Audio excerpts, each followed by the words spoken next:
यह कहावत तो आपने सुनी ही होगी, दौलत तेरे तीन नाम, परसा परसू परशुराम।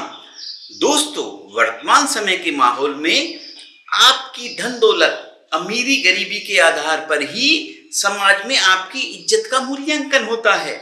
मालदार आदमियों को शहर कस्बों में होने वाले समारोह आदि में कोई भी बुलाना नहीं भूलता। शादी विवाह में न्योता देते समय इस बात का विशेष ध्यान रखा जाता है कि सामने वाले पर अपना वाहन भी है। जिनको स्वयं लाद कर शादी में ले जाना पड़े, उनको तो न्योता देते समय भी 100 बार सोचा जाता है। तो दोस्तों, जीवन में अमीरी गरीबी धूप छांव की तरह आती जाती रहती है। धन दौलत कमाना उतना ही आवश्यक है जितना कि जीने के लिए सांस लेना, परंतु धन दौलत के पीछे पागलों की तरह भागना एक मानसिक बीमारी है। अमीरी ऊपर से देखने पर तो बड़ी ही आकर्षक लगती है, परंतु इसके साइड इफेक्ट भी उतने ही गंभीर हैं। वैसे तो गरीबी के भी साइड इफेक्ट कम नहीं हैं, परंतु कभी कभी ज्यादा दौलत होना जी का जंजाल बन जाता है। यह तो उन लोगों से पूछो जो अमीरी के कारण सरकारी मेहमान बने हुए हैं। आप मेरी बात का आशय तो समझ ही गए होंगे। दोस्तों, अमीरी व गरीबी के क्या क्या साइड इफेक्ट हो सकते हैं, इसे हम इस बोध कहानी के माध्यम से समझने का प्रयास करेंगे। दोस्तों, इससे पहले कि आप हमारी कहानी में खो जाएं, हमारे चैनल को सब्सक्राइब जरूर कर लेना। तो चलो कहानी शुरू करते हैं। गांव का एक पढ़ा लिखा व होनहार लड़का अपनी गरीबी के कारण बहुत परेशान था। वह अक्सर काम की तलाश में इधर उधर भटकता रहता, परंतु काम न मिलने के कारण वह अक्सर परेशान रहता था। सभी लोग उसे निकम्मा समझते थे। समाज में उसे 2 कौड़ी की भी इज्जत नहीं मिलती थी। उसके घर वाले भी उसे निकम्मा व रोटी तोड़ समझते थे। धीरे धीरे उसे अपनी बेइज्जती बर्दाश्त के बाहर होने लगी। पढ़े लिखे लोगों के साथ ये अक्सर ऐसा ही होता है। पढ़े लिखे लोगों को अपनी इज्जत बहुत प्यारी होती है। अब उसे लगने लगा कि वह इस धरती पर एक बोझ है और किसी काम का नहीं है। ऐसी हालत में वह जीकर क्या करेगा? हर कोई आता और उसे ज्ञान देकर चला जाता। उसके मित्र ने उसे सलाह दी कि पास ही के बौद्ध मठ में एक जिन मास्टर रहते हैं, वो कोई ना कोई उपाय जरूर बताएंगे जिससे तुम्हारी गरीबी का कलंक मिट जाएगा। अपने मित्र की सलाह मानकर वह लड़का पास ही के गांव में बौद्ध मठ में गया और जिन मास्टर को अपनी समस्या बताई। जिन मास्टर ने लड़के की बातों को बड़े ध्यान से सुना और उसे बताया कि सभी पढ़े लिखे नौजवानों के साथ कभी न कभी ऐसी समस्याएं आती हैं। सभी को ऐसी समस्याओं से दो चार होना पड़ता है। ये सब गरीबी के साइड इफेक्ट हैं। जैसे जैसे आपकी गरीबी दूर होगी, ये साइड इफेक्ट भी धीरे धीरे गायब हो जाएंगे। परंतु ध्यान रहे, अमीरी के साइड इफेक्ट इससे भी ज्यादा खतरनाक हैं।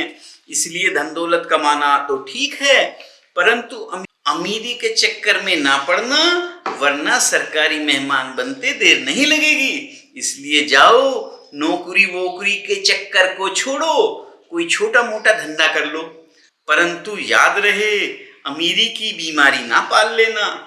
जिन मास्टर का आशीर्वाद लेकर वह लड़का अपने गांव वापस आ गया और उसने पास ही के कस्बे में एक छोटा मोटा धंधा जमा लिया। धीरे धीरे मेहनत के बल पर वह अपने कस्बे का सबसे बड़ा व्यापारी बन गया। सफलता मिलने पर आसपास के गांव और कस्बों में सभी उसकी इज्जत करने लगे। जो लोग पहले मैयत में भी उसकी उपस्थिति पसंद नहीं करते थे, वो अब उसे अपने सभी समारोह में ससम्मान बुलाने लगे, जिसकी वजह से उसे अमीरी के पहले साइड इफेक्ट यानी मोटापे ने घेर लिया। ऐसा कोई दिन नहीं जाता था जब उसके पास किसी न किसी दावत का बुलावा ना आता हो। जैसे जैसे उसके पास धन दौलत बढ़ी, चाटुकारों की भीड़ ने उसे चारों तरफ से घेर लिया। वो उसे और पैसा कमाने व अपने राज्य का सबसे अमीर आदमी बनने के नए नए तरीके बताने लगे। वह लड़का अब दिन रात अमीर बनने के सपने देखने लगा और अचानक मिली सफलता से वह अब अहंकारी भी हो गया और पैसा कमाने के लिए कोई भी कार्य करने को तैयार हो जाता। चाटुकारों की सलाह मानकर वह व्यापार में गलत तरीके भी अपनाने लगा और कई बार अपनी इस आदत की वजह से सरकारी मेहमान बनते बनते बाल बाल बचा। मालदार बनने के चक्कर में उसका दिन का चैन व रातों की नींद गायब होने लगी, जिसका असर उसकी सेहत पर भी पड़ने लगा। शहर का सबसे धनी व्यक्ति होने की वजह से राज दरबार में भी उसे सम्मान मिलने लगा। धन का नशा उसे ऐसा चढ़ा कि वह सोना ही भूल गया। दिन रात अधिक धन कमाने की जुगत में लगा रहता और इसी उधेड़-बुन में उसका मानसिक तनाव बढ़ने लगा और बहुत सी बीमारियों ने उसे घेर लिया, जिसकी वजह से वह अशांत रहने लगा। अपनी बीमारियों से तंग आकर उसने जिन मास्टर से पुनः मिलने का निर्णय लिया और वह अगले दिन सुबह सवेरे जिन मास्टर से मिलने बोध मठ जा पहुंचा। लड़के को देखते ही जिन मास्टर समझ गए कि इस बच्चे को तो अमीरी की बीमारी ने घेर लिया है। जिन मास्टर ने लड़के का हाल पूछते हुए उससे आने का प्रयोजन जाना। लड़के ने बताया, मुनिवर, मैं मानसिक व शारीरिक रूप से बीमार हूँ। मेरा दिन का चैन व रातों की नींद गायब हो गई है और व्यापार के चक्कर में मैं कई बार सरकारी मेहमान बस बनते बनते बचा हूँ। मुनिवर, कोई ऐसा उपाय बताओ जिससे मेरी सेहत ठीक हो जाए और ये मेरी परेशानी दूर हो जाए। जिन मास्टर ने लड़के की बातों को बड़े ध्यान से सुना और कहा, बंधु, यह सब अमीरी के साइड इफेक्ट हैं। अमीरी के कारण अक्सर ऐसी बीमारियां हो जाती हैं।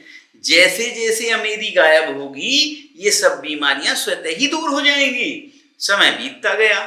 धीरे धीरे अब उसे व्यापार में घाटा होने लगा।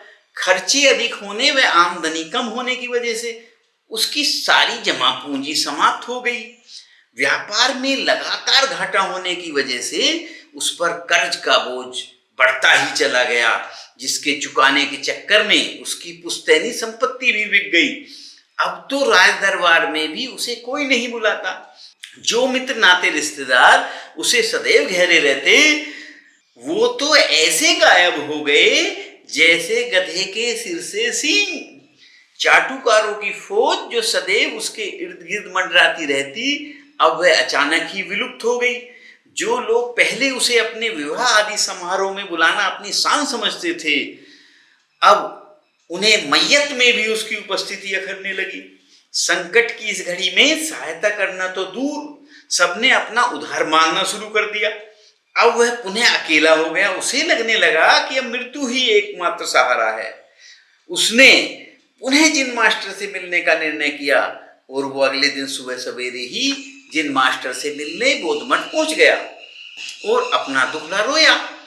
जिन मास्टर ने उसे समझाते हुए कहा कि ये सब जो अनुभव आपने जीवन में किए हैं, ये सब बेरोजगारी, अमीरी, गरीबी के साइड इफेक्ट हैं। इनसे नहीं घबराना चाहिए, ये दुनियादारी है। यहाँ ऐसे ही चलता है। जो लोग तुम्हारी तरक्की के पीछे तुम्हारे साथ आए हैं, वो लोग तुम्हारा बुरा वक्त आने पर साथ छोड़ देंगे। ऐसे लोगों पर ही भरोसा करो जो बुरे वक्त में भी तुम्हारे साथ रहते हैं। जिंदगी में दौलत कमाना गलत नहीं, परंतु दौलत के पीछे पागलों की तरह भागना गलत है। गरीबी में आप समाज से अलग हो जाते हैं और अमीरी में सेहत आपका साथ छोड़ देती है। इसलिए बीच का रास्ता अपनाओ। ईमानदारी व धैर्य के साथ पुनः अपना व्यापार शुरू करो। अमीरी गरीबी के साइड इफेक्ट अपने आप ही दूर हो जाएंगे। दोस्तों, कैसी लगी हमारी कहानी? यदि अच्छी लगी हो तो कमेंट्स करके जरूर बताना और इसी प्रकार के वीडियो देखने के लिए हमारे चैनल को सब्सक्राइब करके घंटी का बटन दबाना ना भूलना, जिससे हमारे सभी वीडियो आपको समय पर मिलते रहें। अच्छा, तो फिर मिलते हैं एक नई कहानी के साथ। तब तक अपना व अपनों का ख्याल रखना। जय हिंद, वंदे मातरम।